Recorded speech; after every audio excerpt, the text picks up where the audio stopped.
poor girl in a wheelchair holds a tattered teddy bear while staring at the door of the orphanage. When the young billionaire arrives to make a donation, she whispers, "My little brother was chosen, but not me, because I'm too much trouble." Upon hearing this, he bursts into tears and his life changes forever. The black car parked discreetly in front of the iron gate. Theo adjusted his watch, took a deep breath, and looked at the brown envelope on the passenger seat. Inside it was a check with enough money to fix the entire roof of St. Clair's Home for Children. Nothing extravagant, nothing that would draw attention, just what was needed. There was something strange about coming back. 15 years had passed since he left that place for the last time, never looking back, vowing never to return. Yet here he was, his palms slightly sweaty and heart racing, as though he were still the scared boy he once was. Theo hadn't warned anyone he was coming.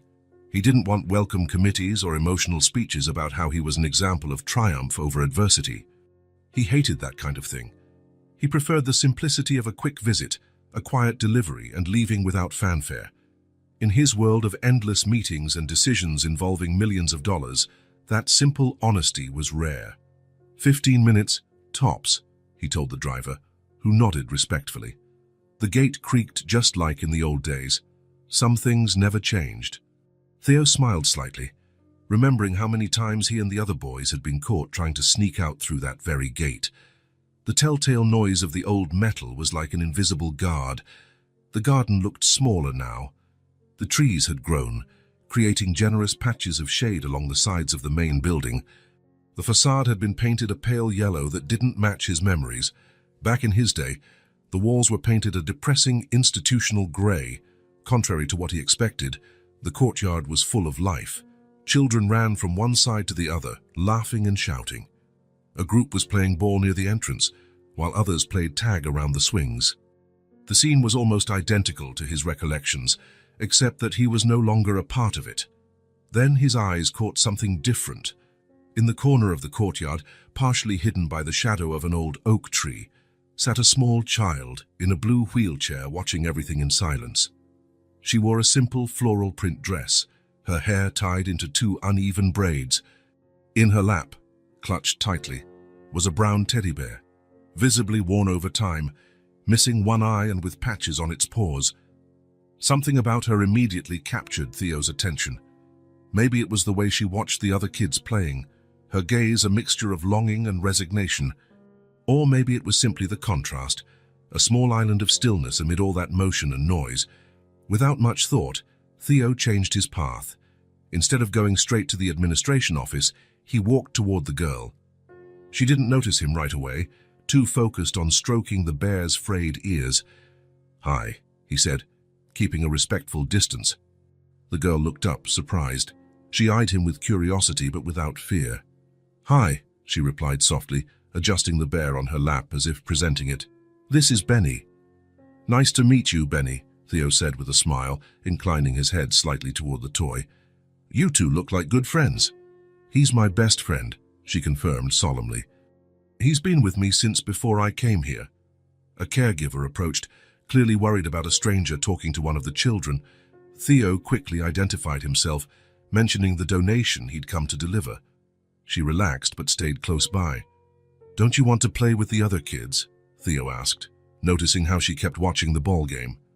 The girl hugged the bear even tighter and shook her head. "I can't keep up," she explained, pointing to the wheelchair. "And nobody has the patience to wait." There was an acceptance in her voice that felt all too familiar to Theo. That calm resignation of someone who's understood far too early that the world doesn't always adjust itself to those who are different. "Have you lived here long?" he asked, crouching to be at her eye level. "Almost a year," she replied, looking again toward the group of children. "My younger brother was here too, but he left last month." "He left?" The girl nodded, rearranging the bear in her lap. Her gaze grew distant for a moment, as though seeing beyond the courtyard. "My little brother was chosen, but not me because I'm too much trouble." Her words came out simple and direct, with no trace of self-pity, like she was stating something obvious, such as the color of the sky or the shape of clouds. It was that very matter-of-factness that hit Theo like a physical blow, knocking the air from his lungs for a moment. He knew that feeling all too well. The sensation of being overlooked, of being too complicated to be worth a family. Her words were the same as the ones he'd told himself so many times, sitting alone in that very courtyard years ago. The caregiver, who had kept a polite distance, stepped in at that moment. "Lily, it's almost time for your medicine. We need to go inside." The girl nodded obediently. She glanced at Theo one last time and gave him a small, shy smile. "Bye," she said, waving with the hand not holding the bear. "Bye, Lily," he replied, standing up. As the caregiver pushed the wheelchair toward the main building, Theo stayed where he was, watching them leave. The girl's words echoed in his mind. "I'm too much trouble." That sentence haunted him for the rest of his visit. He handed the envelope in at reception, hastily signed the donation paperwork, and politely declined the invitation for a tour of the newly renovated facilities. His mind was elsewhere. In the car on his way back to his penthouse in the city center, he couldn't shake the image of Lily and her one-eyed bear. The meetings that afternoon felt interminable. While discussing mergers and acquisitions, all he could think of was that sad smile, that early acceptance of abandonment. That night, alone in his minimalist apartment overlooking the city, Theo found himself rummaging through a box kept at the back of his closet. Inside, among a few scattered reminders of his past, lay a small green plastic dinosaur, the only toy he managed to keep during all his years at the orphanage. Without giving it much thought, he grabbed his phone and called his assistant. "Emily, I need you to buy something for me tomorrow morning." "Of course, Mr. Walker. What is it?" "A teddy bear, the best one you can find." Silence on the other end broke only when he added, "And cancel my morning appointments. I need to pay another visit." The next morning arrived with a cloudless sky. Theo woke before his alarm, unusual for his routine. On the living room table lay an elegant paper bag bearing the golden logo of an exclusive toy store. Inside was a doll with brown hair and large, unexpressive eyes, wearing a blue dress with small embroidered flowers and matching white shoes. Emily had followed his instructions to the letter. The best one you can find. The toy's price likely matched a caregiver's monthly salary at the orphanage, but that didn't matter. What mattered was that it wasn't just another doll, but something special. The driver found it odd that they were returning to the same place the next day, but maintained his professionalism. During the ride, Theo gazed out the window, lost in thought. The bustling city streets gave way to quieter avenues, and finally the tree-lined road leading to St. Clair's. "I'll be a bit longer today," he told the driver when the car stopped at the gate. This time, there was no envelope in hand, just the new doll cradled carefully in his arms. The gate squeaked the same way, and the garden seemed just as small, but now everything felt different to his eyes. Details he had missed the day before leapt out at him. The colorful curtains in the dorm windows, children's drawings pinned on the hallway board, the broken swing that needed repair. He headed straight to reception. The secretary recognized him immediately and smiled. "Mr. Walker, what a surprise. We didn't expect to see you back so soon." "I forgot to settle something," he said vaguely. "Is Mrs. Martha working today, by any chance? I'd like to speak with her." Martha Harris was the senior caregiver at the orphanage. She'd worked there back when Theo was just another kid without a family. If anyone could give him information about Lily, it would be her. The secretary nodded and asked him to wait in the small reception area. Theo sat uncomfortably in a chair that felt too small for his adult frame. The new doll rested in his lap, looking out of place in his large hands. Minutes later, a woman with graying hair and a poised demeanor entered the room. Her face bore the marks of decades spent caring for children, but her eyes remained lively and alert. At the sight of Theo, a genuine smile lit her features. "Theodore Walker," she said, using his full name just as she had when he was young. "So good to see you again." Theo stood up and shook her outstretched hand. He felt an urge to hug her but refrained. Martha had been one of the few who truly cared about him during his time here. "Martha, you haven't changed at all." She laughed, a warm sound that reminded him of bedtime stories. "You've changed completely. Look at you, a successful businessman." Her eyes landed on the doll. "And with a new friend, I see." Theo glanced down at the toy in his hands, suddenly feeling a bit self-conscious. How could he explain why he was here? "Actually, I came because of one of the children, a girl named Lily.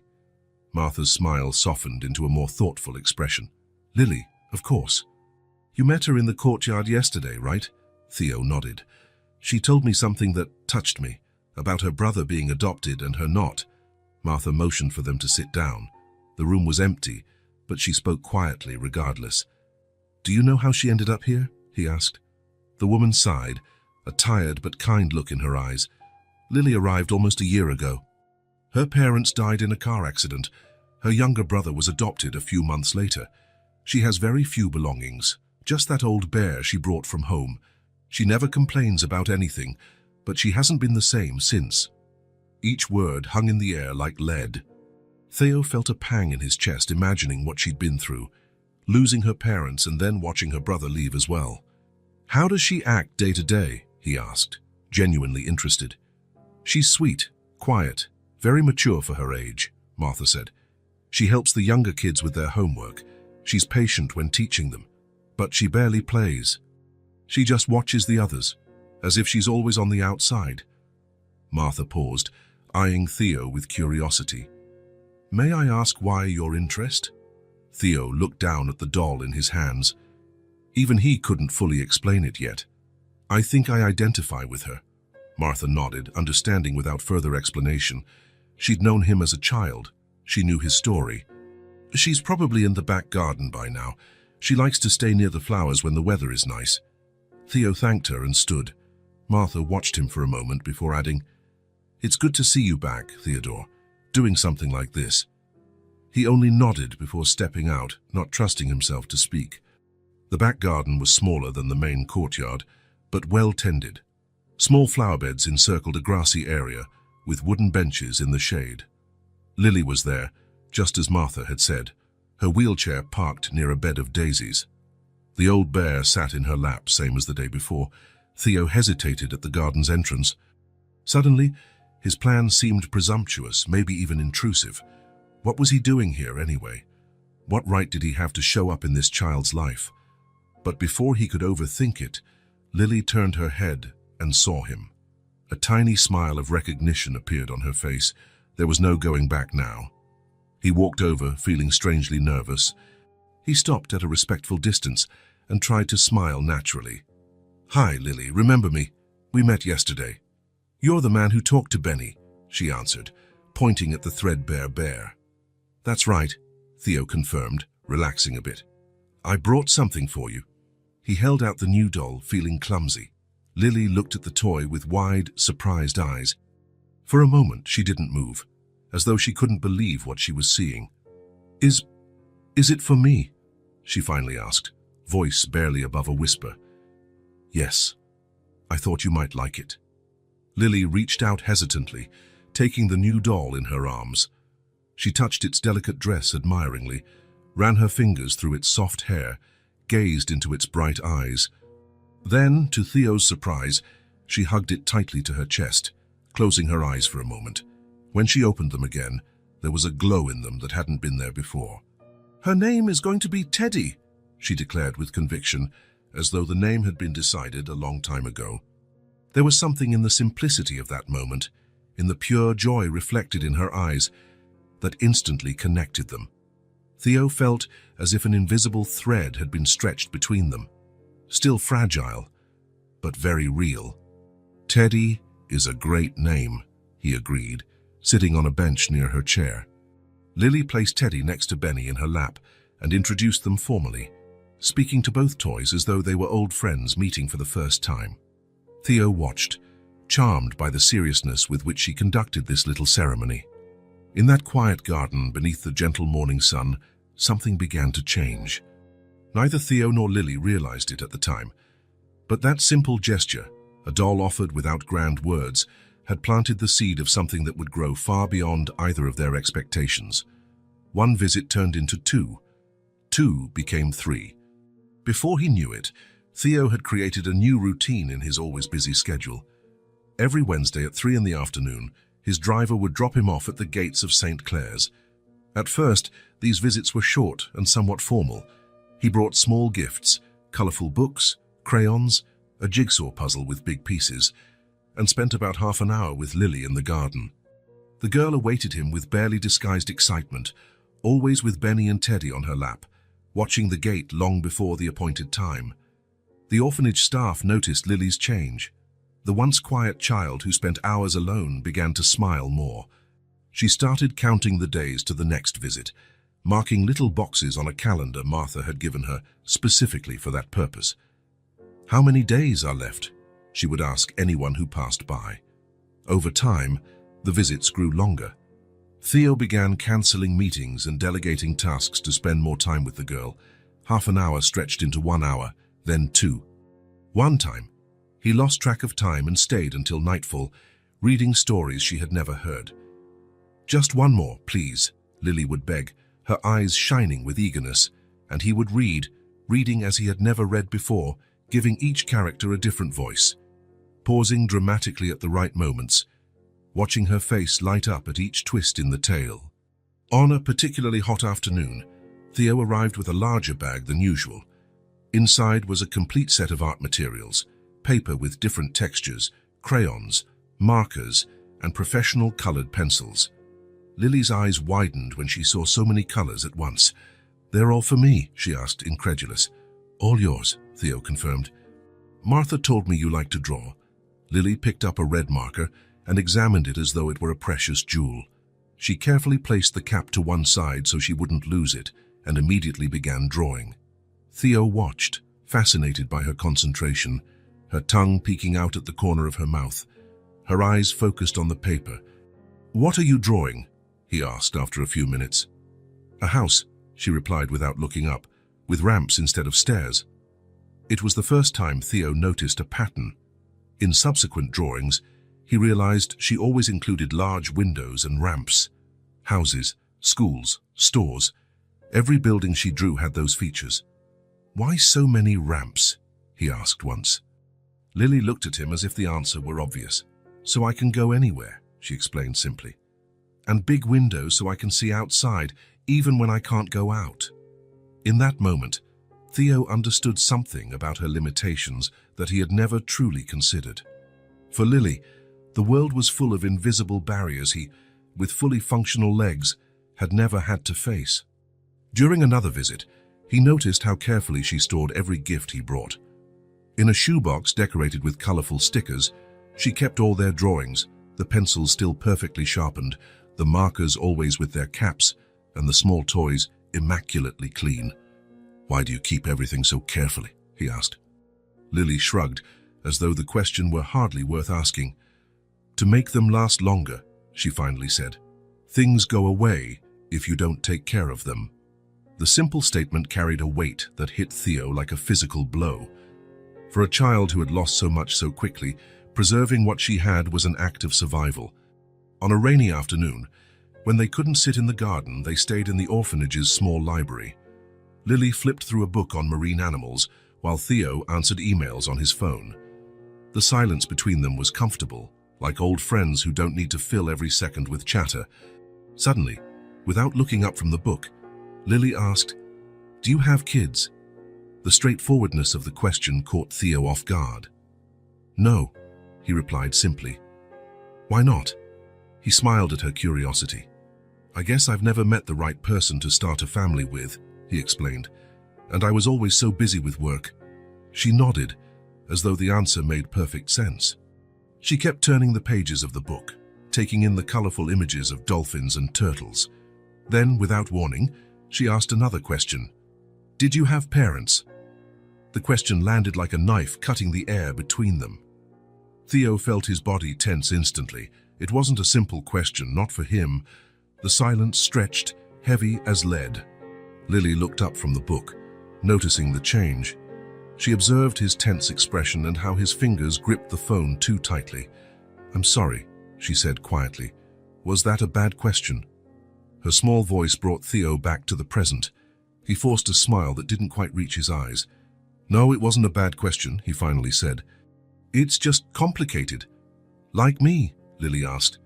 "I had parents, but they went away."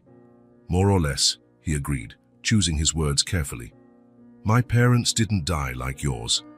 They left me here when I was little and never came back. It was the first time he had said it out loud in years. Not even in therapy had he managed to put it so plainly. He always used euphemisms, technical terms, emotional distance. I was institutionalized. I lived in a care home. I grew up in the system. Never the raw truth. I was abandoned. Lily took in the information with the seriousness only a child who has known loss can possess. That hurts more, she stated, because they chose to leave. The accuracy of her observation felt like a punch to his gut. That was exactly it. The pain of knowing his parents had a choice and still decided to leave him behind. Memories he'd buried deep resurfaced. The first weeks in the orphanage, crying every night, convinced his parents would return any minute. His first birthday alone, waiting for a call that never came. The broken promises, the letter he wrote at age 12 that went unanswered. Then the cold resolution he made at 14. Not to cry anymore, not to wait anymore, not to need anyone anymore. I really miss my parents, Lily said, cutting into his thoughts. And my brother too. Sometimes I cry secretly when I remember my mom's perfume, or how my dad used to carry me on his shoulders. Gabriel, my brother, always slept with me when I was scared of storms. She hugged Teddy and Benny more tightly. But you came back, she continued. You came back to the place that hurt you. The observation was so simple and direct, it struck a deep chord in Theo. He'd never thought of it that way. Coming back to the orphanage was like facing a past he'd spent decades avoiding, and in some way, meeting Lily had given that return a new meaning. Yeah, I guess I did come back, he admitted. You're brave, she said, with conviction. Theo almost laughed. No one had ever called him brave for something so fundamental. Daring in business? Yes. Ruthless in negotiations? Absolutely. But brave for confronting his own demons? This was new. You're brave too, he told her. Very brave. She smiled, a smile that lit up her entire face despite everything she had lost. Can we read another story? She asked, shifting gears with the ease only a child can, and so Wednesdays became the highlight of Theo's week. He, who used to measure success in acquisitions and profits, started to mark his best moments by Lily's expressions, the smile when he arrived, the concentration while drawing, the curiosity during story time. His co-workers noticed the change. Emily, his assistant, commented that he seemed more relaxed, less obsessed over tiny details. Robert, his business partner of over a decade, noted that he smiled more, something extremely rare in the past. Did you meet someone? Robert asked during a business lunch. Yes, Theo answered, without elaborating. How could he explain that the person changing his life was a child in a wheelchair holding a one-eyed teddy bear and a doll that never left her lap? One afternoon, after nearly 2 months of weekly visits, Theo arrived at the orphanage and found Lily silently crying in the garden. His chest tightened at the sight of tears rolling down her small face. What happened? He asked, kneeling beside her chair. Today is Gabriel's birthday, she explained between sobs.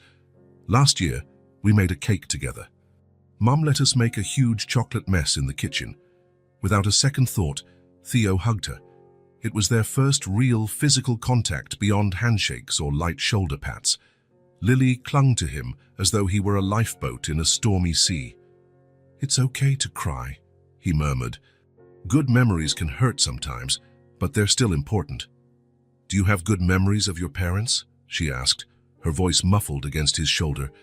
Theo thought for a moment. Some. My mom used to sing me to sleep, and my dad taught me how to play checkers.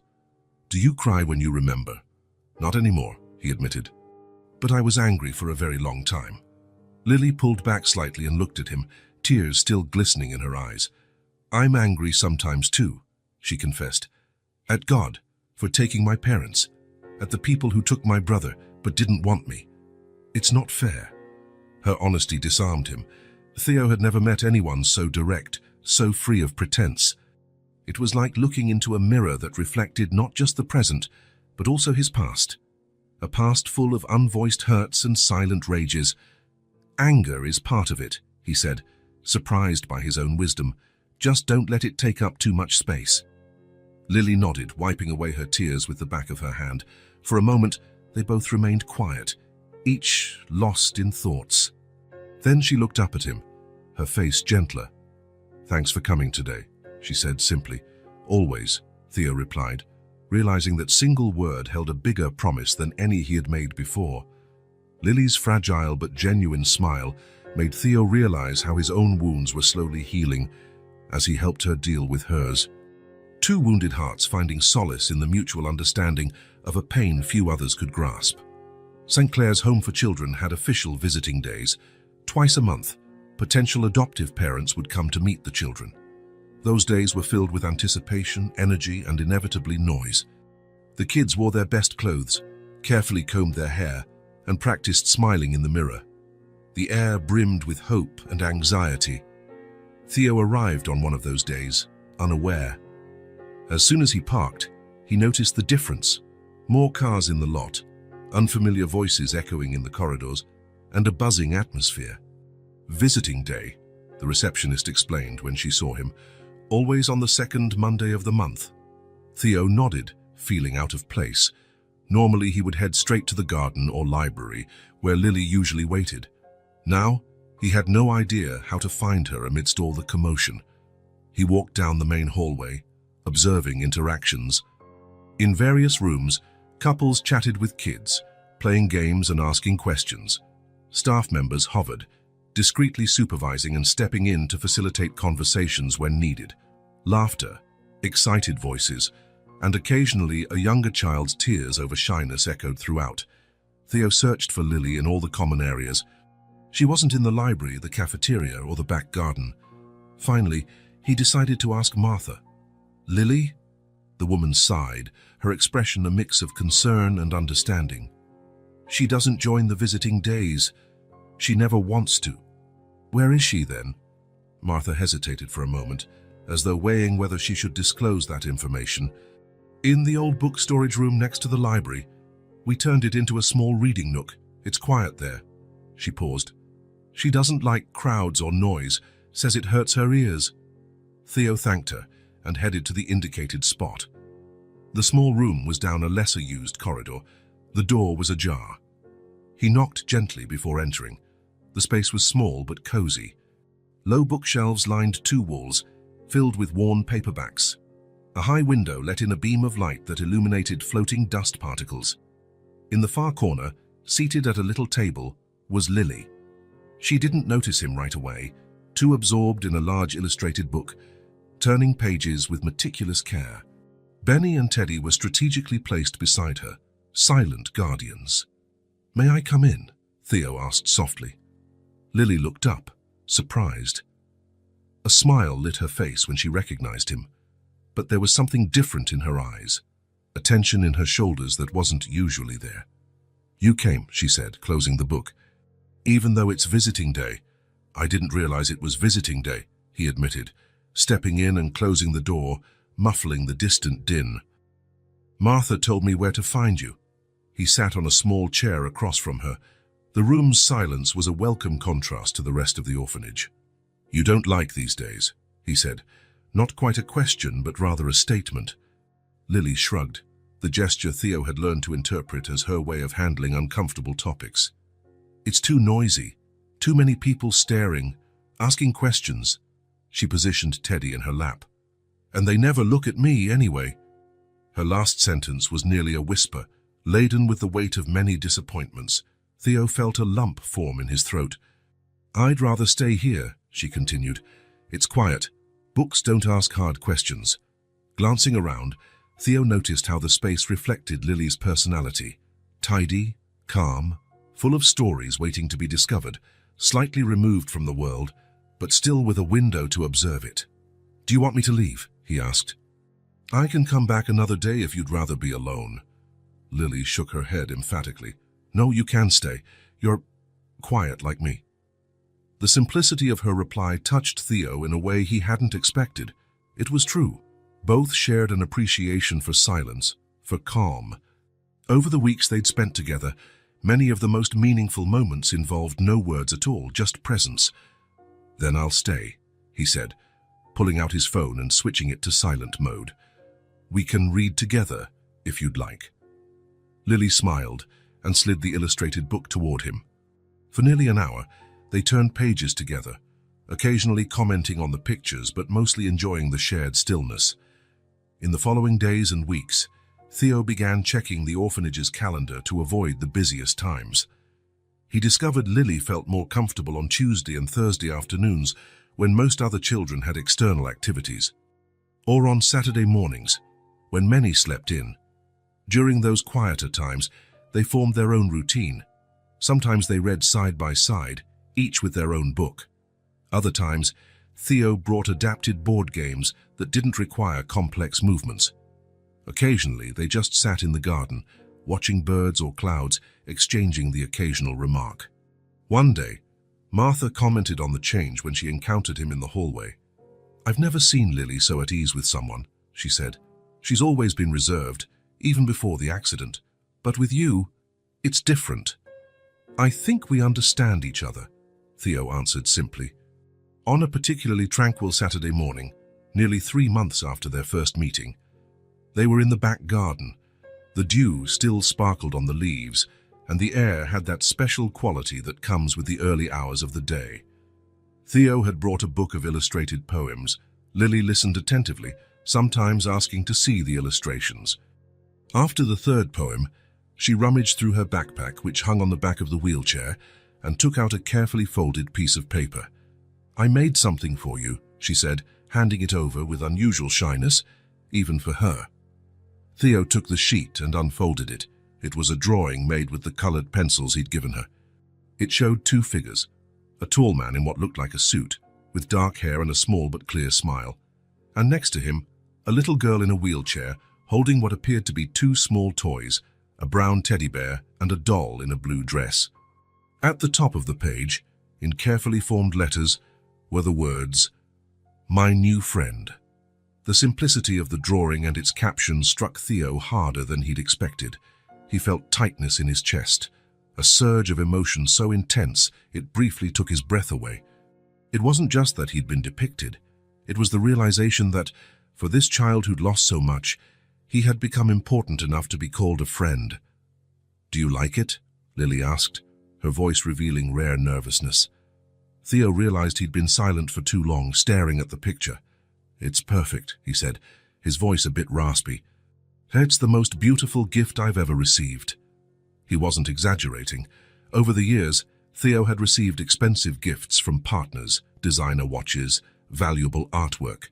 None of them had meant as much as this simple drawing made with colored pencils.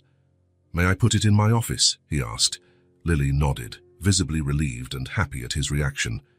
"I made it because you always come to see me, even when you're busy, even when it's hard." Her comment revealed more awareness than Theo had imagined. She had noticed the days he arrived tense, work phone calls interrupting their time, nights of lost sleep over big negotiations. Yet he had never failed to appear on the agreed days. "I come because I want to be here," he said sincerely, "because our friendship is important to me." Lily's smile was like the sun emerging from behind clouds. For a moment, no more words were necessary. Their shared silence spoke volumes, full of mutual understanding. That night, in his apartment, Theo placed the drawing in a simple but elegant frame. He stood looking at it for a long time, reflecting on how that little girl in a wheelchair had become such a significant presence in his life. The next day, he called his assistant. "Emily, please cancel my Tuesday and Thursday afternoon appointments for the next few months," he instructed, "and also Saturday mornings." "All of them?" Emily asked, surprised. Theo had never requested such a regular arrangement before. "Yes, all of them. It's an important commitment." After hanging up, he looked again at the drawing on his office wall. The words "my new friend" were so simple, yet they represented a profound transformation. For someone who had spent decades building walls around his heart, those 3 words signaled a monumental shift. The following week, when he arrived for his visit, he brought a special gift, an identical frame containing a professional photo of himself. On the back, in his careful handwriting, he'd written, "For my new friend, Lily. With affection, Theo." When he handed it to her, her face lit up in a way that made all the previous week's stress, tense meetings, tough negotiations, sleepless nights, feel insignificant. "Can I put it on my table?" she asked, tracing the frame's edge with her fingertips. "It's yours. You can put it wherever you want." Lily later explained that she kept it by her bed. It was the first thing she saw when she woke up, and the last thing before she slept.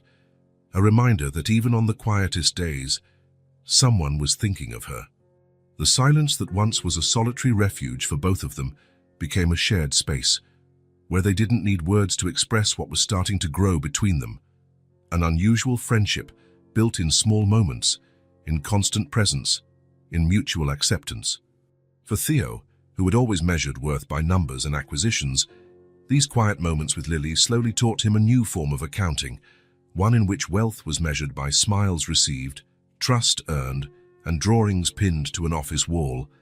For Lily, who had learned too soon that people leave, Theo's constant presence was gradually rebuilding something she believed lost forever, the confidence that not everything precious disappears. And so, visit after visit, silence after silence, an unlikely bond grew, one that had started with a casual remark about being too much trouble, now expressed in the 3 simple words of a child's drawing, "My new friend." The rain began as a light drizzle around mid-morning and intensified throughout the day. By the time Theo arrived at the orphanage, the sky was completely grey, and water poured from the gutters, forming little waterfalls around the building. The steady patter of raindrops on the windows created a curtain of sound, further isolating them from the outside world. On days like this, the children usually stayed in the common room, playing board games, reading, or watching a movie. Lily, however, preferred the small library. She said the smell of books mixed with rain was her favorite perfume. Theo found her by the window, watching the drops roll down the glass. Her wheelchair was positioned so she could press her fingertips against the cold surface and trace the path of the water. Benny and Teddy lay in her lap, as always, silent witnesses to her contemplation. "Hello," he said softly, knocking on the open door to announce his presence. Lily turned, her face lighting up with a smile that contrasted with the dreary weather. Yet there was something else in her gaze that day, a shadow lurking behind her usual bright eyes. "I thought you wouldn't come," she said, "because of the rain." "I said I'd come, didn't I?" Theo replied, hanging his wet coat on the nearest rack. "A little rain doesn't scare me." He walked over and sat in the chair next to her. They both watched the downpour in silence for a few minutes. There was comfort in these shared quiet moments, a mutual understanding beyond words. But today, Theo sensed a question hanging in the air, some unspoken restlessness. "What's on your mind?" he finally asked, turning his gaze to her. Lily kept her eyes on the window, her fingers now still against the glass. "Why do you come see me?" she asked, her voice almost a whisper. The question caught him off guard, not so much because of its content, but because of the vulnerability in her tone. "What do you mean?" Lily finally turned to face him, her big eyes serious. "Do you come here because you pity me?" The question was like a punch to Theo's gut. For a moment he was speechless, searching for the right, honest response. "No," he said at last, with a conviction that surprised even him. "I come because you're the best part of my day." And as soon as he said the words, he realized how true they were. Over the past months, his visits to Lily had become the highlight of his week. On days he didn't come, he often found himself wondering what she was doing, what new drawings she might have made, what stories she might want to hear next. Lily's features softened at his answer, but there was still a hint of hesitation in her eyes. "Even though I'm too much trouble?" she asked, her voice tiny, almost fearful. That phrase, "too much trouble," echoed back to the first time he heard her speak, in the courtyard about her brother's adoption. The same insecurity, the same doubt about her own worth, simply for being who she was. Theo leaned forward and gently took her small hand between his own. "Lily," he said, looking straight into her eyes, "you're not trouble. You're special." Something broke in the girl's expression, maybe a defense against hope. Her eyes filled with tears, but they were different from any he'd seen before, not of sorrow or pain, but something deeper, more complex. Without warning, she leaned forward and hugged him, her thin arms around his neck, her face pressed into his shoulder. Theo returned the hug carefully, not squeezing too tight or tipping her wheelchair. He felt her tears soak his shirt, but he said nothing, simply holding her, offering the silent comfort of his presence. When she finally pulled away, Lily smiled, a different smile, lighter, as though a weight had been lifted. "You're special too," she said, with the simple directness only children can have. The rest of the afternoon passed peacefully. They read, drew pictures, and chatted about small things. The bird nesting in the window ledge, the new book Martha had brought to the library, the shapes of the clouds once the rain eased. The rain continued, but less intensely. Theo watched Lily draw, admiring the focus on her face. She had a steady, confident line, even in her simplest sketches. She never hesitated when choosing colors or setting down shapes. It was as though, on paper, all her insecurities vanished. "What are you drawing?" he asked, leaning in to see. "Our favorite tree," Lily replied, pointing to the window that offered a view of the garden, where an ancient oak stood, its leaves gleaming in the rain. "Ours," Theo repeated, smiling at the way she so naturally included both of them in a unit. "Yes," she said, not lifting her eyes from the page. "You always sit under it when you come to see me in the garden." Indeed, over the months, they'd formed small rituals, special places, fleeting moments that only belonged to them. The tree was one of those places, a meeting point, a refuge on warm afternoons, a constant amid many changes. As the afternoon turned into evening, Theo realized he'd have to leave soon. But before that, there was something he wanted to do, something he'd been putting off for weeks. "Lily, do you mind if I check out something before I go? I won't be long." She nodded curiously. "Where?" "I want to see something from when I lived here." Understanding crossed her face, followed by genuine curiosity. "Can I come too?" Theo hesitated a moment. What he wanted to see was personal, a fragment of his past he'd kept hidden for years. But something in Lily's expectant expression made him nod. "Sure. I'll ask Martha to help with your chair on the stairs." Martha not only helped but insisted on accompanying them, explaining that the wing where Theo had stayed was under renovation and they needed her permission to enter. Theo realized she might also be curious about his reaction to revisiting that space. The third floor of the main building looked smaller than he remembered. The corridors that once seemed huge now felt narrow, almost claustrophobic. The walls that used to be a dismal institutional green were painted a light yellow, more welcoming. Martha stopped in front of a door labeled Dormitory 3. "Still remember where your bed was?" she asked. Theo nodded. How could he forget? 6 years in that same dorm, in the same bed, staring at the same window on sleepless nights. Martha opened the door and they went in. The dorm was empty, no mattresses on the beds, ready for renovation. But the basic layout remained. 5 metal-framed beds lined up against the wall, high windows, a small built-in closet where they kept their few belongings. "It was right there," Theo said, pointing to the second bed on the right. "My bed for 6 years." Lily studied everything carefully, as if trying to picture the boy Theo had been, sleeping there, living in this space. Theo walked slowly around the dorm, his footsteps echoing on the bare floor. He stopped by the wall next to where his bed had been and crouched, carefully examining a specific spot near the baseboard. "It's still here," he murmured to himself, more than to the others. Martha joined him, curious. "What are you looking for?" Gently, Theo scraped away a small bit of loose plaster, revealing faint chalk marks. "What's that?" Lily asked, moving her chair closer to see. Theo smiled, a smile full of memories. "Something I wrote when I was 10. The words, written in a shaky child's handwriting, were partially legible. "One day I'm leaving this place." Martha leaned in, looking over his shoulder. "We've painted this wall at least 3 times since you left," she commented, surprised. "Amazing how some things endure." Theo touched the fading words, feeling an unexpected emotion, no bitterness or resentment, as he might have felt years ago, but a kind of compassionate understanding for the boy he'd been, so determined to escape, so desperate to belong somewhere. "I used to write that every night before going to sleep," he explained, still gazing at the nearly erased marks, "like a promise to myself." And you kept that promise, Martha observed. Yes, Theo said softly, but not in the way I expected. At that moment, he realized something he'd never considered. Even though he escaped physically, part of him had remained in that place all along, in those secret words, in that childish desire for freedom, in the memories both painful and sweet that he carried. I thought leaving here meant leaving everything behind, he continued, turning now to Lily. That I could just erase it all and start fresh. But you can't, right? Lily asked, with a wisdom that belied her age. No, he agreed. You can't, and maybe you don't need to.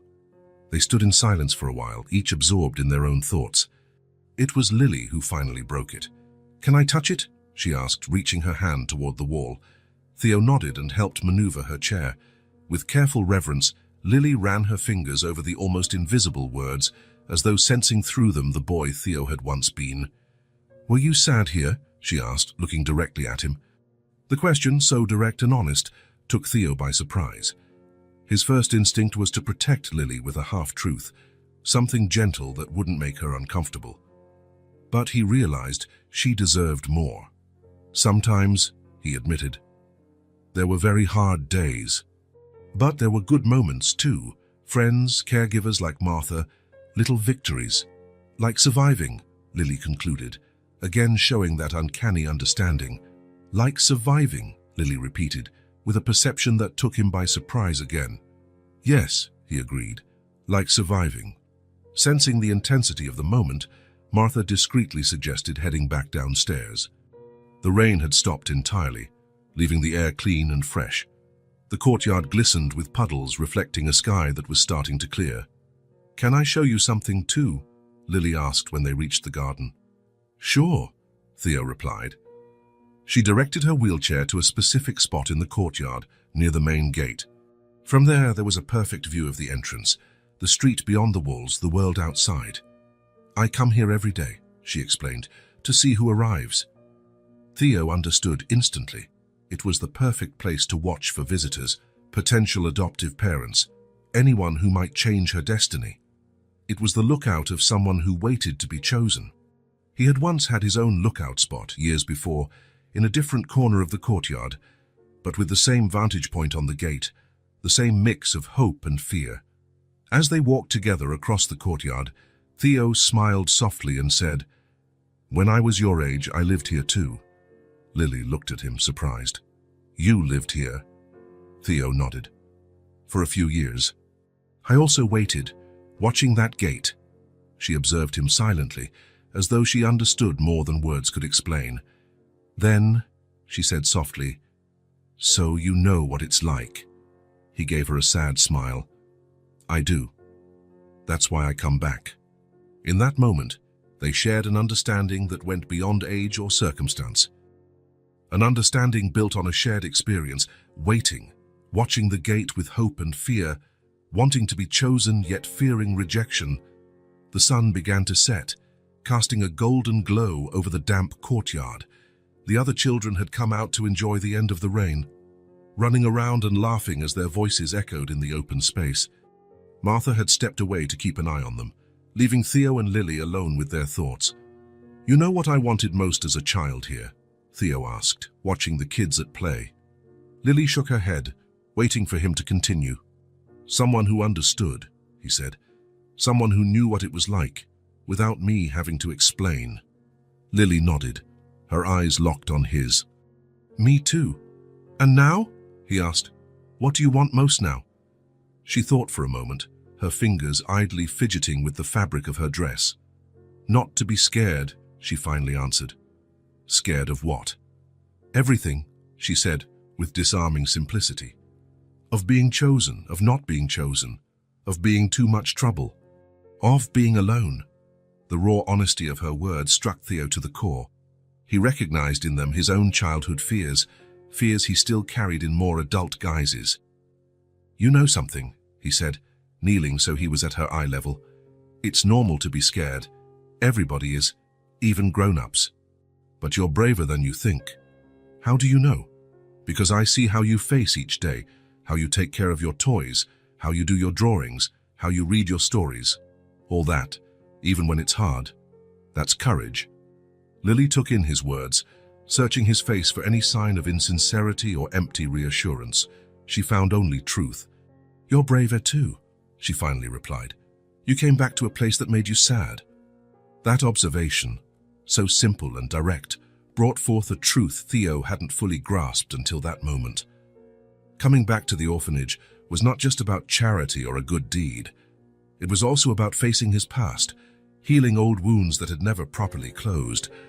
"I guess we're brave together then," he said, holding out his hand to her. Lily smiled and placed her small hand in his. "Together," she agreed. And so, under a sky gradually shifting from blue to gold, then tinged with the first purples of dusk, a child who was afraid of being chosen, and an adult who still carried the scars of never having been chosen themselves, found a moment of peace. Not because their circumstances had changed, but because they were no longer alone in their fears. Sunday dawned clear and mild, perfect for what Theo had been planning for weeks. He woke earlier than usual, triple-checked a small backpack he'd packed the day before, and drove to the orphanage well before the time he'd arranged. He felt nervous in a way he rarely did, even in multi-million-dollar executive meetings. He had spoken with the orphanage administration and, after a lot of paperwork, obtained special permission to take Lily out for a few hours. It required signing numerous documents, providing references, and even going through an interview with her case's social worker. Martha had helped a lot, vouching for Theo's trustworthiness and the benefits of the outing for Lily. Lily still didn't know. Theo wanted it to be a surprise. When he arrived, he found Lily already awake, having breakfast with the other children at a communal table. She smiled when she saw him, then frowned in confusion. He never came on Sundays, and certainly not this early. "Good morning," he said, approaching. "Ready for a surprise?" Lily blinked, intrigued. "What surprise? How about spending the day away from here, just the two of us?" Her eyes widened. She looked at him, then at Martha, who came over with a smile, then back at Theo. "I can leave. We have special permission," he explained. "For a few hours, but we have to be back before dinner." For a moment, Lily seemed unable to believe it. Then, slowly, the biggest smile he'd ever seen spread across her face. "Where are we going?" she asked, already pushing her cereal aside, excited for the adventure to begin. "It's a surprise," Theo repeated, "but I think you'll like it." An hour later, Lily, wearing a blue dress she'd specifically chosen for the occasion, was in Theo's car. Martha helped load her collapsible wheelchair in the trunk and gave Theo final instructions about Lily's medications and special care. Lily insisted on bringing Benny and Teddy, her inseparable companions. "They've never left the orphanage either," she said solemnly. "They need to see the world." Their first stop was a small flower conservatory on the outskirts of town. Theo had discovered it by chance while looking for a birthday gift for his assistant. It was a family-run place, not large or especially sophisticated like a big botanical garden, but it had a special charm and, crucially, was fully accessible for wheelchairs. When they arrived, Lily fell silent, taking in the view. It was a modest structure of glass and metal, surrounded by small outdoor flower beds. What caught her eye wasn't the size, but the colors, hundreds of different flowers creating a living mosaic of reds, pinks, yellows, purples, and whites. "It's like being inside a rainbow," Lily murmured, as Theo pushed her wheelchair along a path of smooth stones. The owner, an older lady with calloused hands and a gentle smile, came to greet them. Theo had called ahead, explaining the situation, and she had prepared a little surprise for Lily, a flower crown made of small daisies and sprigs of lavender. "For the princess of the garden," the woman said, placing the delicate wreath on Lily's head. Lily touched the petals gently, almost reverently. They spent almost 2 hours there. Lily wanted to see every type of flower, learn their names, touch their petals, and smell their scents. Theo watched, enthralled by her delight, by how her eyes lit up with each new discovery. The owner, noticing Lily's genuine interest, gave her a small potted plant she could care for herself, a violet with an intense purple hue that, according to the woman, bloomed year-round if treated kindly. "Just like you," she said, gently touching Lily's cheek. "Small but strong." As they left, Lily held the violet in her lap alongside Benny and Teddy, and Theo announced the second part of the surprise. "How about some ice cream now?" Lily's face lit up again. "Real ice cream, at an ice cream shop." Theo laughed at her question, which revealed so much about the limited life she'd led. "Yes, real ice cream, in a real shop. You can pick any flavor you want." They went to a small ice cream parlor in the city center. It wasn't busy at that hour. No crowds, no curious stares at Lily's wheelchair. They sat by the window. Lily examined the colorful menu with an expression of utter concentration, as if faced with the biggest decision of her life. "You've had ice cream before, right?" Theo asked, suddenly worried. "Sometimes at the orphanage," she replied, eyes still on the menu. "But only chocolate or strawberry, and small cups. Here there are so many flavors." After much deliberation, she chose a dish with 2 scoops, chocolate and pistachio, a combination that made Theo smile at her sophisticated palate. He ordered the same in solidarity. Watching Lily eat her ice cream was an experience in itself. She savored each spoonful with complete focus, as if memorizing the taste. There was no rush, no childlike urgency to gobble it before it melted. There was only pure pleasure at tasting something special, something not in her normal routine, something that might not happen again soon. "This is the best day of my life," she declared between bites, her tone so serious it squeezed Theo's heart. Right then and there, in the glow of the sun streaming through the window onto Lily's smiling face, her flower crown slightly askew and a bit of chocolate ice cream smudged by her mouth, Theo had a sudden impulse. He took out his phone. "Can I take a picture of you?" he asked. Lily looked surprised but nodded, straightening up and smiling, a genuine smile that reached her eyes and lit her entire face. Theo captured the image and immediately knew it was special. It was more than a photo. It was a record of a moment of pure joy, possibly the first time Lily had felt that kind of happiness since the accident that took her parents and left her in a wheelchair. He showed her the photo, and she examined it curiously. "Do I look pretty?" she asked, with the insecurity typical of her age. "Beautiful," Theo replied, with absolute sincerity. Back at the orphanage by late afternoon, Lily was exhausted but radiant. She carefully held the violet, as though it were a precious treasure. Benny and Teddy had also tasted the ice cream. In reality, Lily had offered them each a tiny spoonful so they could share the happiness. Martha met them at the entrance, and Lily immediately started recounting every detail about the flowers, the ice cream flavors, and how people on the street smiled at her in her flower crown. While listening to her describe each moment, Theo glanced again at the photo on his phone. He decided right then that he'd print it and frame it for his office, alongside the drawing she'd given him.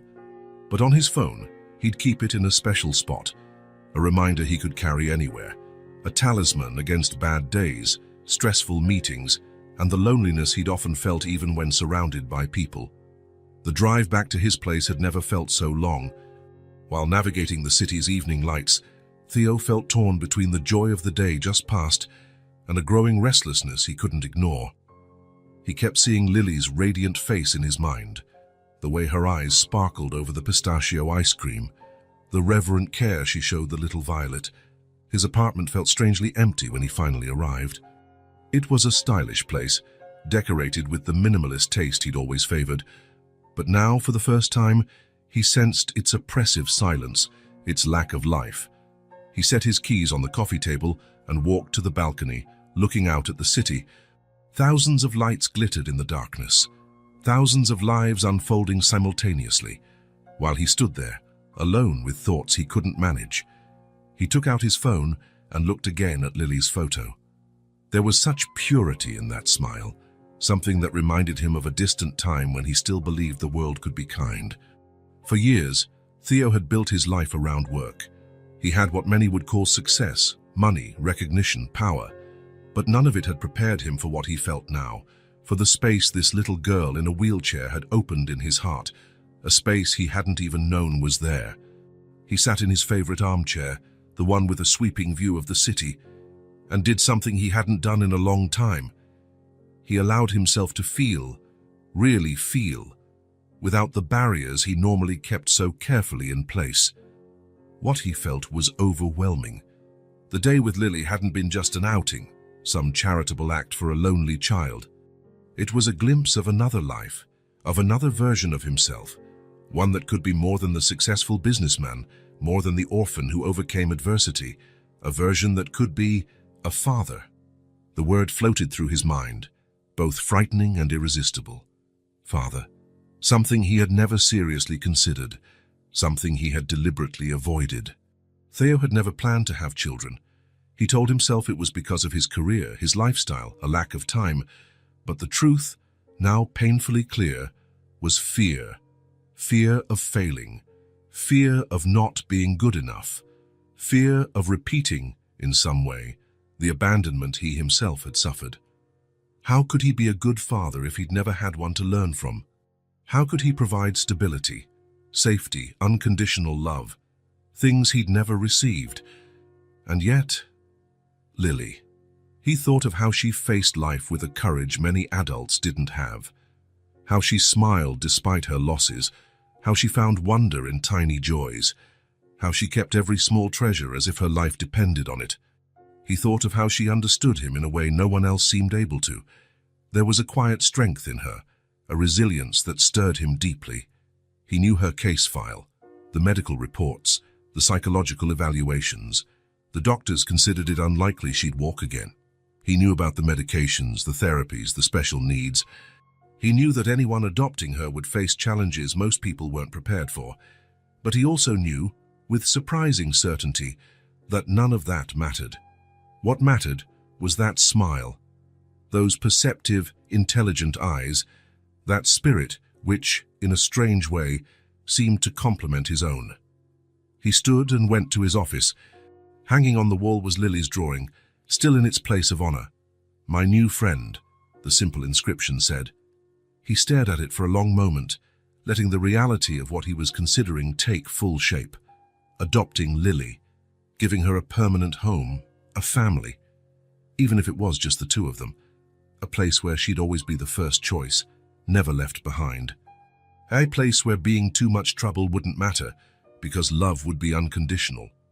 The thought brought with it a wave of panic. Could he really do this? Could he raise a child, change his entire life, his priorities, his future? What if he failed? What if he ended up hurting her or letting her down, just like his own parents had done? He sat at his desk and opened his laptop. He began searching about adoption, about children with special needs, about what it meant to be a single father. Hours passed as he absorbed information, statistics, and personal accounts. His hands trembled slightly, a physical sign of the battle raging inside him.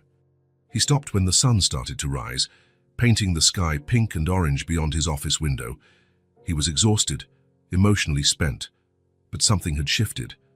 The idea that had felt so terrifying hours earlier now had more defined, tangible contours. It wouldn't be easy.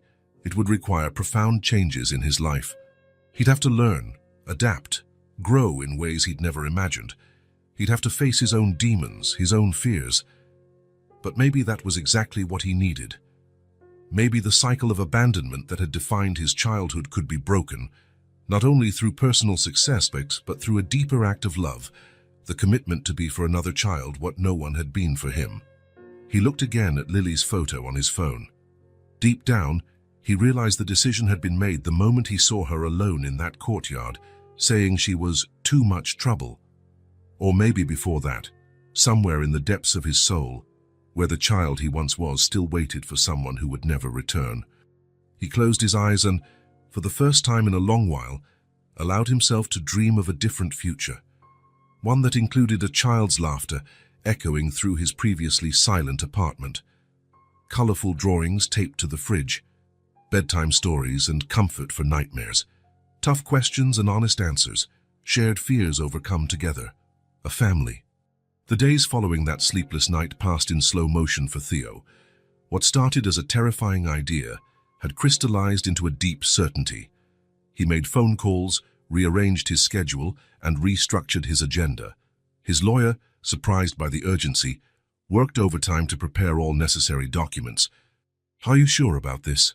asked Bruce, his attorney of over a decade and probably the closest thing Theo had to a friend.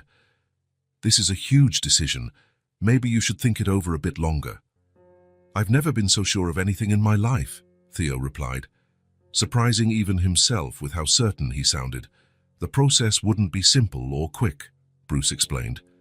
There would be interviews, home visits, psychological assessments, background checks, and even with Theo's resources and influence, it would take time. The adoption system's red tape made no distinction between millionaires and ordinary people when it came to determining parental suitability, but the first step was straightforward, formally declaring his intent.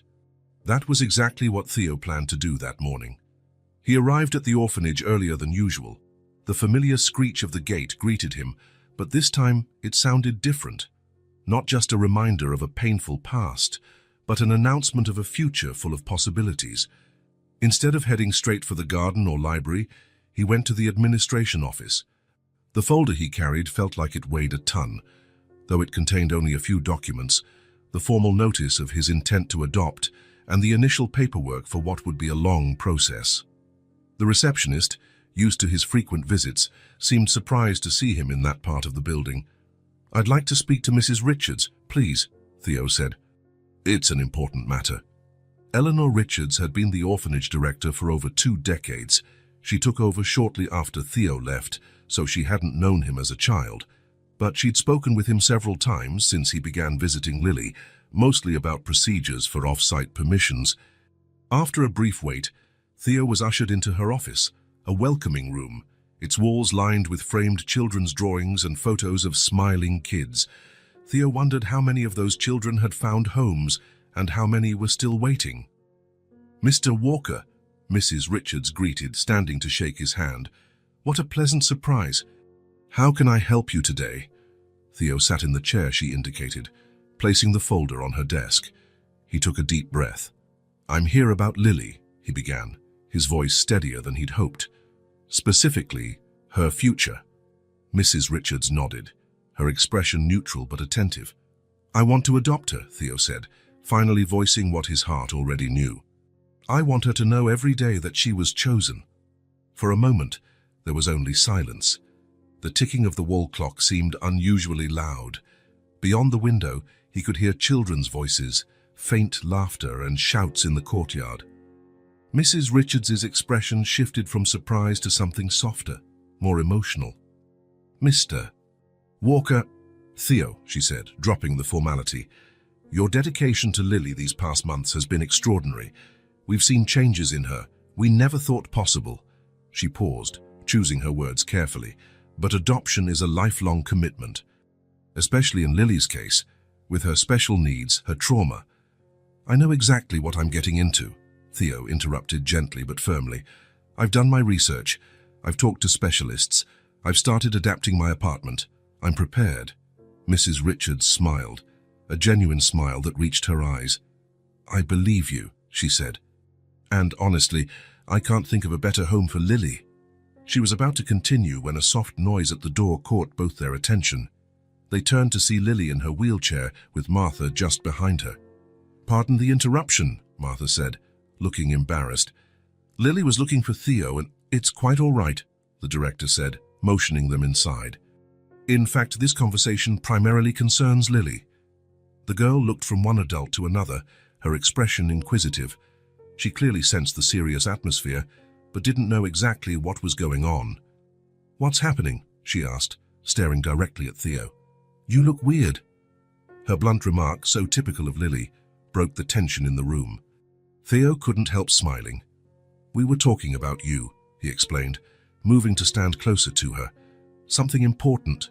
"What?" she insisted, clutching Benny and Teddy as though bracing for bad news. Theo exchanged a glance with Mrs. Richards, who nodded encouragingly. "Lily," he began, crouching to meet her eyes.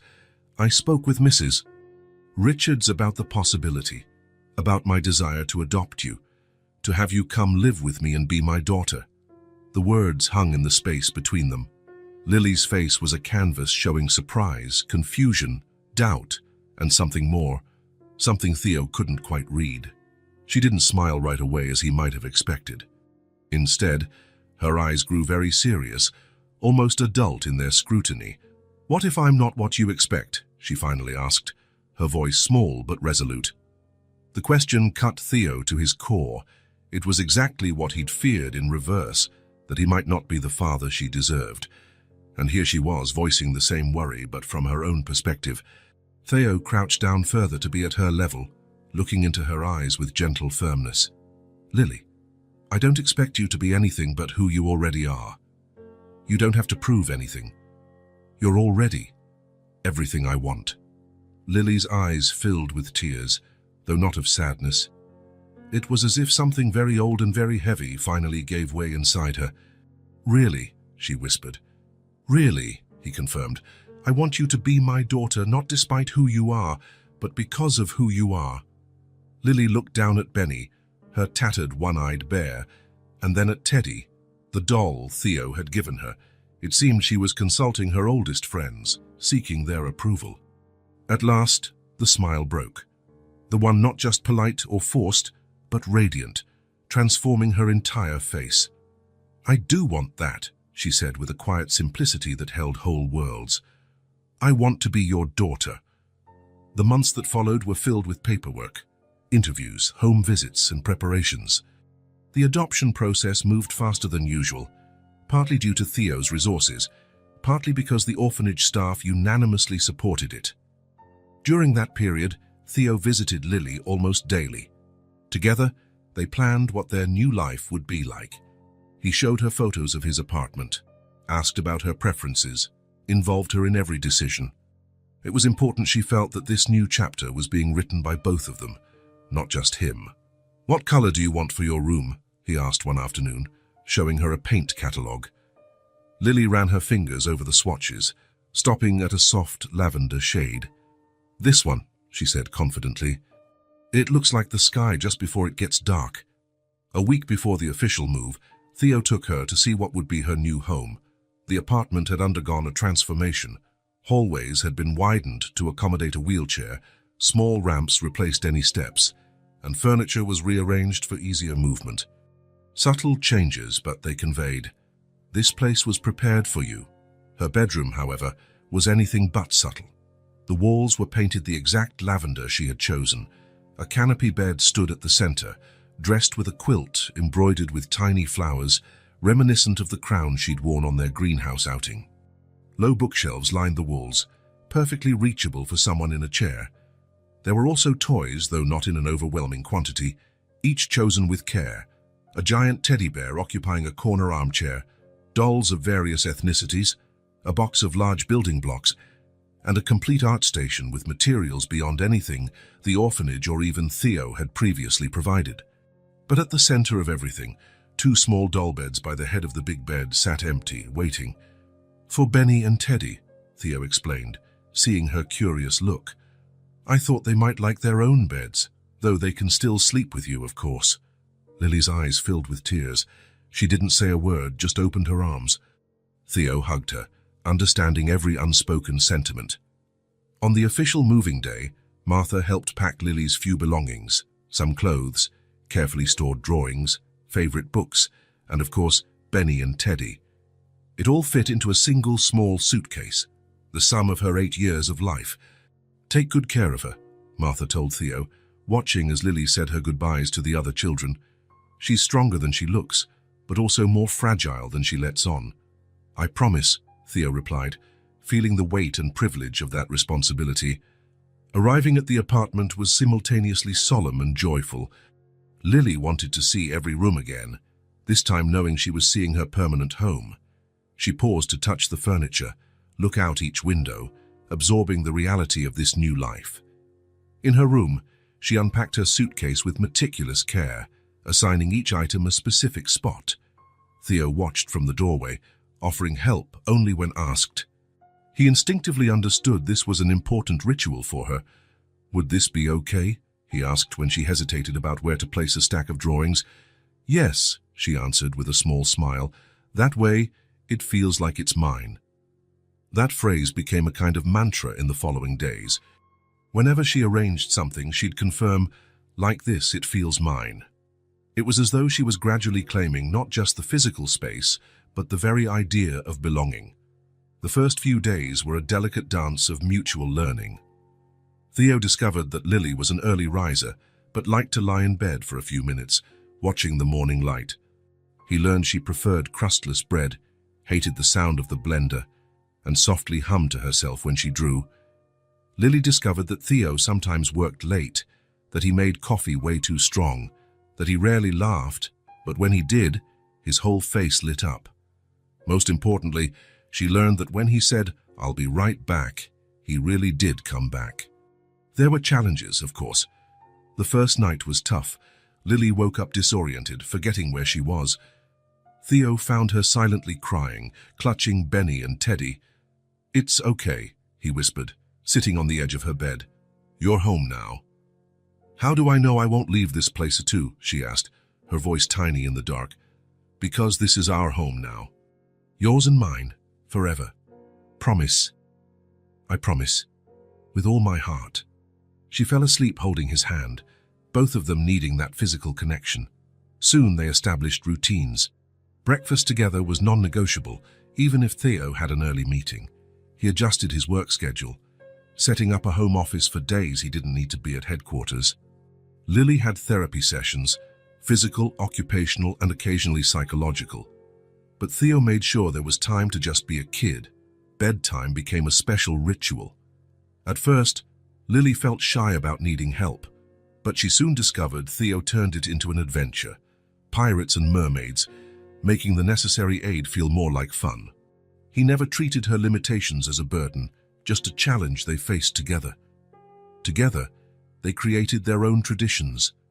Wednesday nights were movie marathons with popcorn.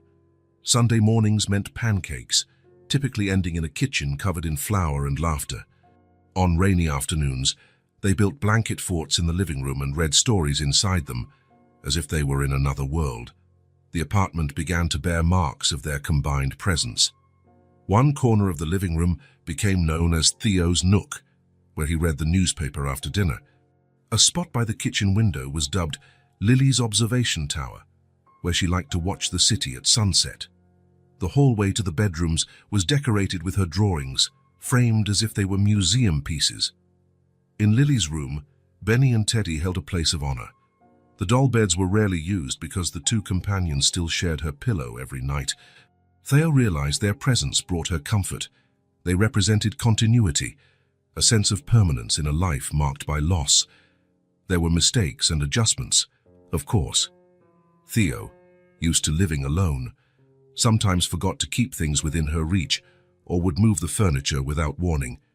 Lily, accustomed to the orphanage's strict structure, sometimes struggled with her newfound freedom to make choices, but every mistake became a chance to learn. When Theo placed her favorite cups on a shelf too high, the solution wasn't just retrieving them for her, but installing new pull-out shelves at her level. When Lily had an anxiety attack after accidentally breaking a cup, afraid he'd be angry, he didn't just say it was okay, he showed her, time and again, that her worth wasn't tied to being perfect. "We all break things sometimes," he explained, as they cleaned up the shards together. "Things can be replaced. People can't." One evening, about 3 weeks after she moved in, Theo passed by Lily's bedroom following a work call and found her lying awake, staring at the ceiling. "Can't sleep?" he asked, sitting on the edge of her bed. She shook her head. "I'm thinking." "About what?" She was silent for a moment, organizing her thoughts. "How different it feels." "What does?" "Being chosen," she said simply. "It's different from what I imagined." "How did you imagine it?" Lily hugged Benny and Teddy closer, as if drawing courage from them. "I thought I'd have to be different. Happier, smarter, easier," she said, pausing. "At the orphanage, people always wanted easy kids." Theo's heart clenched to hear such an adult perspective from someone so young. "Being chosen doesn't mean you have to change," he said gently. "It means someone saw who you really are and thought, that's exactly who I need in my life." She considered that for a moment, then smiled, a slow smile that began small and gradually spread like a sunrise. "I think I like that definition." "Me too," Theo agreed. "Now go to sleep. Tomorrow's a big day." "Full of good things?" Full of our things, he corrected. Some will be easy, some will be hard, but they'll be ours. She nodded, satisfied with his honest reply. As her eyes drifted shut, still clutching Benny and Teddy, Theo realized that these first days together were teaching them the same fundamental lesson, that family isn't just about sharing good, easy moments.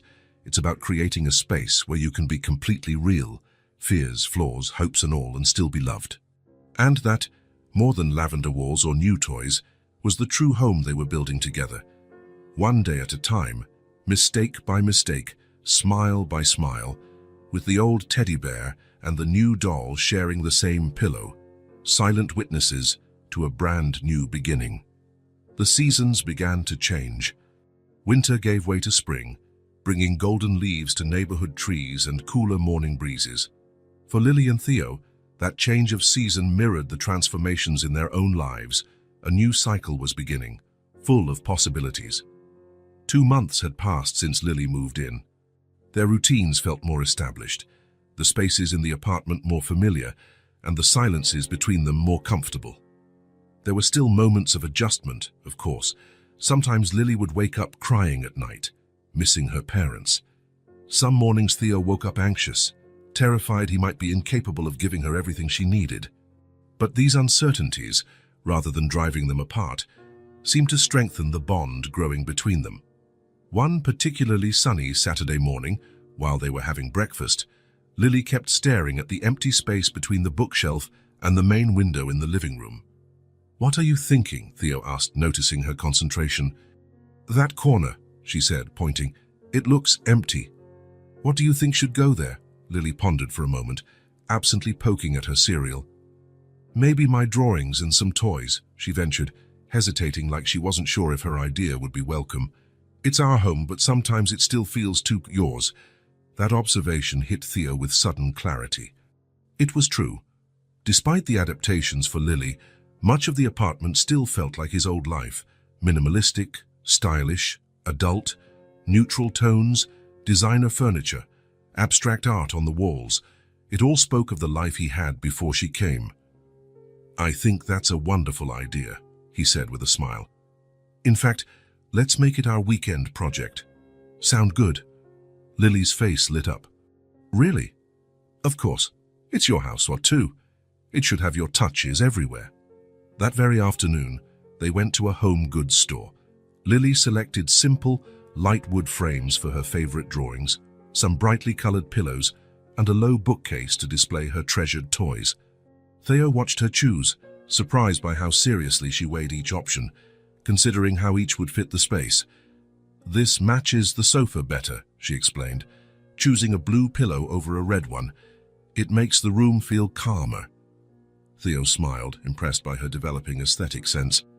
There was so much more to her than he yet knew, and each new discovery was fascinating.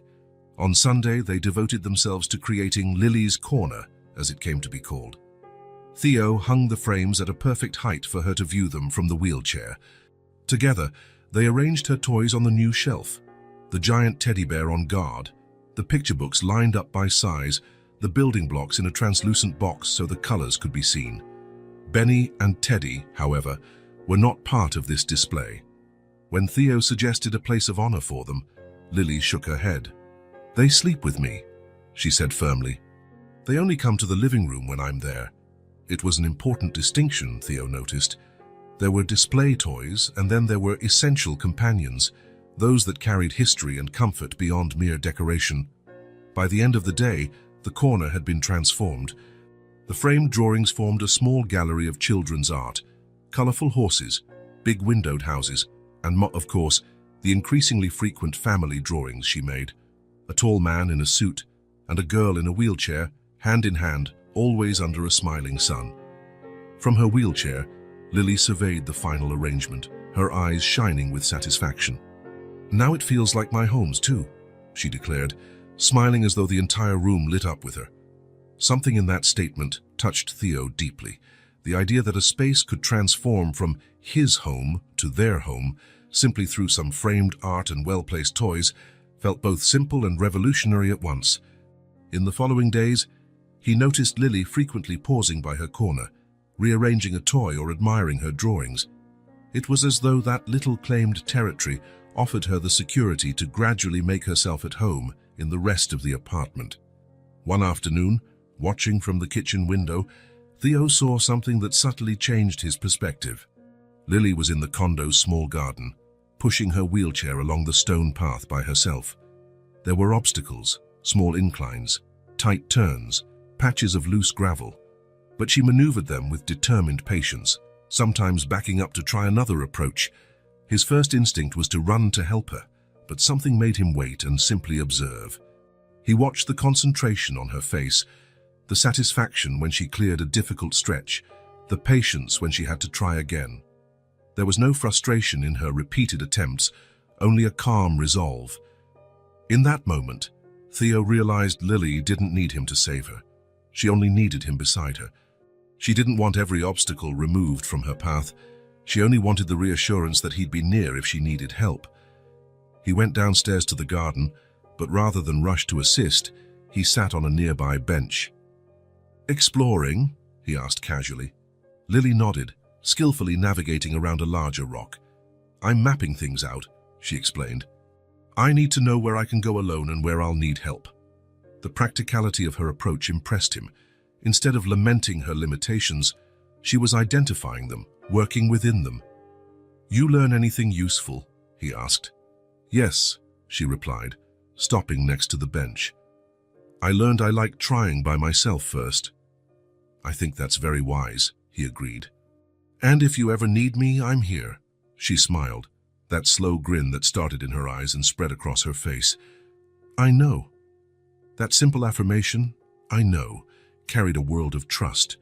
Theo wasn't sure he'd earned yet, but was determined to live up to. That night after dinner, they sat in the living room for their usual bedtime reading. Lily picked a book about a family of rabbits who rebuild their home after a storm. The story was about cooperation and how each family member contributed something different.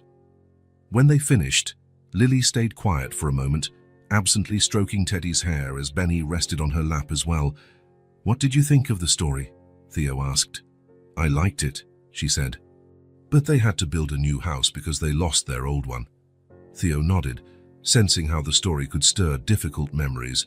"Yes, sometimes we lose things we love and have to build something new." Lily didn't speak for a while, still stroking the doll in her arms. "I miss my parents," she said finally, her voice small yet steady. "But now I have a new family.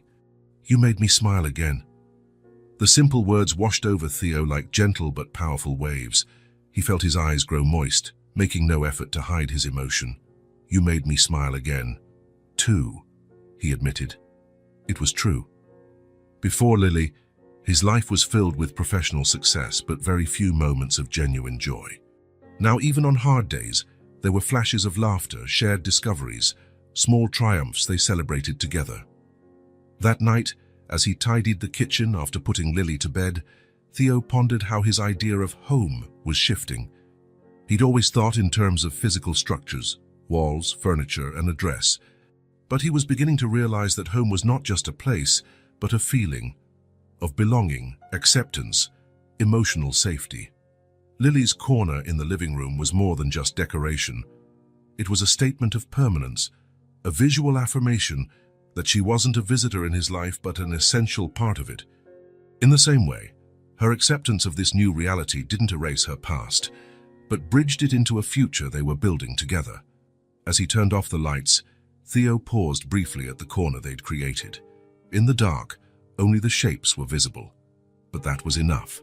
That small, personalized space had turned his apartment from a residence into a home, a place where both could be exactly who they were, with all their histories, wounds, and hopes, a place that now belonged to both of them. Winter gave way to spring. Flowers began to bloom in the small condo garden, and the mornings held that unique light only the lengthening April days can bring. 6 months had passed since Lily moved in with Theo. 6 months of adjustments, discoveries, little victories, and the occasional stumble. Life had found its own rhythm. Theo continued his work, but with a more flexible schedule, holding many meetings from home.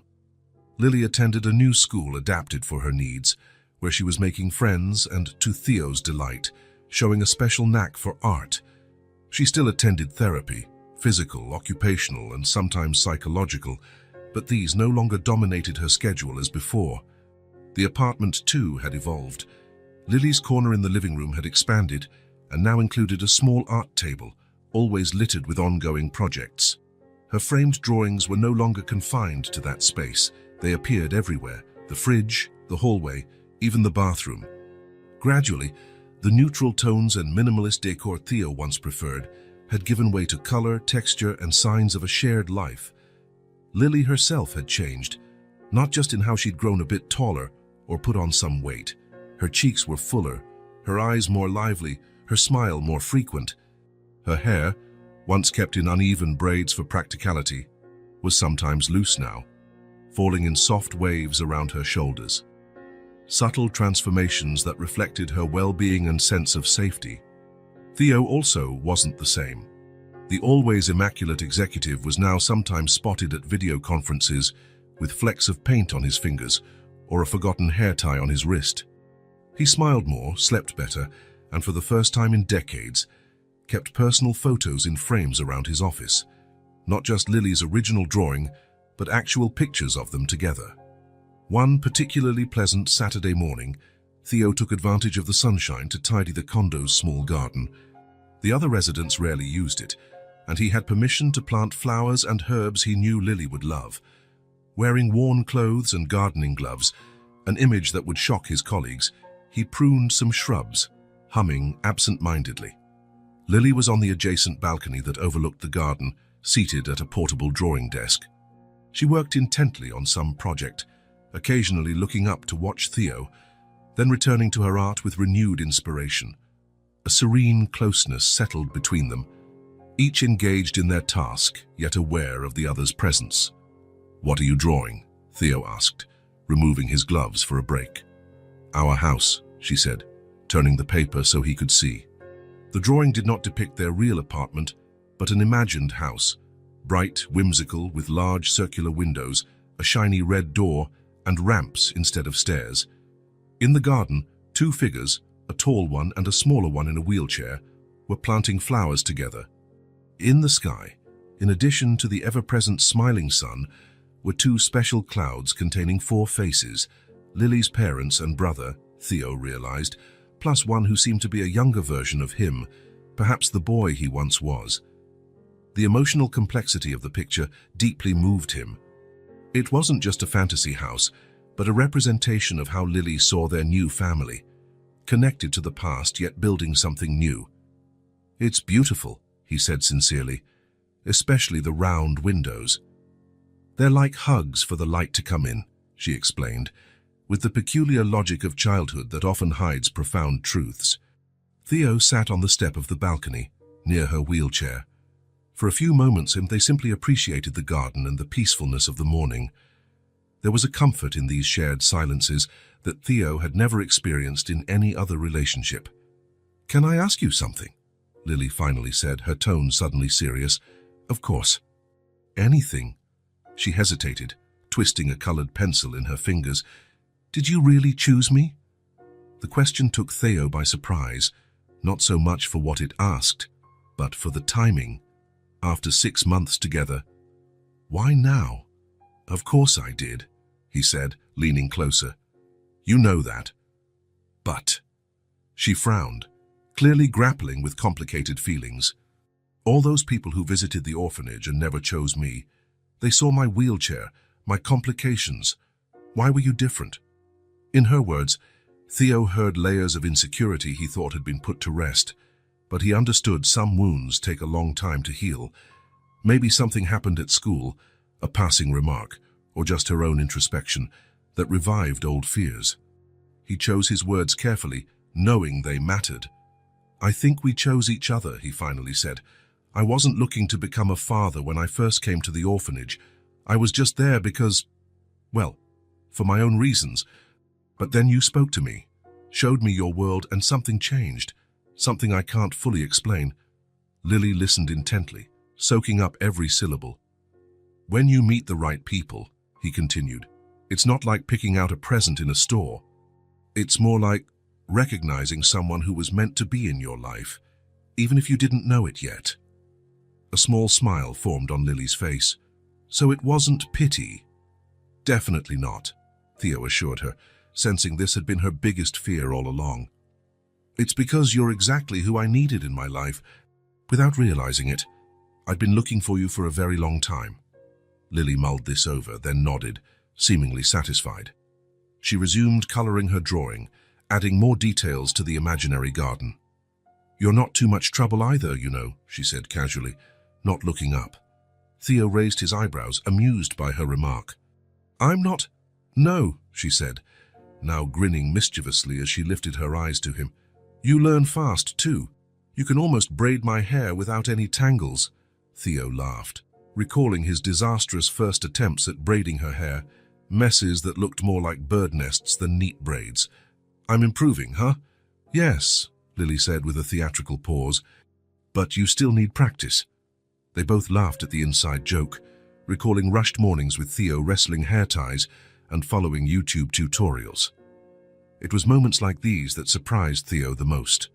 Not the big milestones or notable achievements, but these small daily interactions that had quietly turned two lonely lives into a family. The journey wasn't linear or always easy. There had been nights of nightmares and days of insecurities, practical challenges of living with a child with special needs, moments of doubt about whether he could be the father Lily deserved. There was the night she had her first high fever and the panic he felt rushing her to the ER at 3 a.m, the first parent-teacher conference at her new school, where he felt out of place among couples who seemed to know exactly what they were doing. The time Lily cried inconsolably on the anniversary of the accident that took her parents, and he feared nothing he did would be enough to ease her pain. But for every difficult moment, there were also wonderful discoveries. The first time Lily called him Dad, without fanfare or planning, simply over breakfast while asking him to pass the jam. The afternoon she managed, after months of therapy, to move from her wheelchair to the couch on her own, the pride shining in her face worth more than any business success Theo had ever had. The Christmas they spent together, creating their own traditions that mixed old memories with new hopes. With every obstacle, every challenge, something unexpected happened. They grew stronger together. It wasn't Theo rescuing Lily, nor Lily healing Theo's past. It was more complex yet simpler than that. Two imperfect people, scarred in different ways, finding in each other's vulnerabilities the strength to move forward. The truth, clearer now than ever in the spring sunshine, was that they hadn't saved each other. They had rebuilt themselves brick by brick, day by day, in an ongoing process that would likely last a lifetime. Watching Lily on the balcony, sunlight dancing in her hair, Theo felt a profound gratitude, not just for the happiness she brought him, but for the person he was becoming through her, more patient, more present, more capable of seeing beauty in small, everyday moments. The true home they had built wasn't simply the apartment with its ramps and Lily's corner, nor even the fantasy house in her drawings with the hug windows. Their real home was in the invisible spaces between them. The trust slowly gained, the routines formed, the comfortable silences, the laughter over messy braids. They had built the most special kind of house, one that existed in each other's hearts. A house with no walls or limits, one that no one could ever take away. A house where the wounds of the past weren't erased, but welcomed and woven into the new story they were writing together, day after day. A house where they would never be alone again. If this story touched your heart, subscribe to the channel and turn on notifications so you don't miss the next ones. Leave a like, because it helps this story get recommended to more people. See you in the next story.